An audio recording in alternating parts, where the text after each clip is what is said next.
קודם כל, בפורטרט טוב, אתה חייב שתהיה למצולם שלך הרגשה טובה.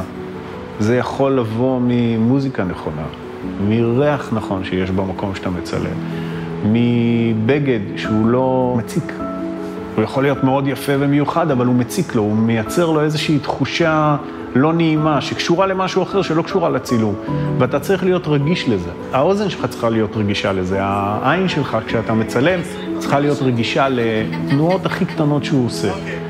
יש מקרים מסוימים בזמן צילום שאנשים נסגרים מאוד, ואז אם אני מזכיר להם את הכלב שלהם שראיתי אותו באינסטגרם, או את הילד הקטן, הם פתאום מחייכים חיוך אחר.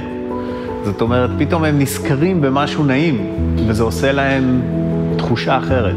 יש משהו נורא קסום בזה, שבא בן אדם שאתה כבר מראה לו שאתה כבר השקעת בו. זאת אומרת, אתה עשית את המאמץ מעבר להיות מישהו שמחזיק מצלמה, מתחבא מאחורי המצלמה, מצלם, ואומר לו, יופי, אני מרוצה מהתוצר.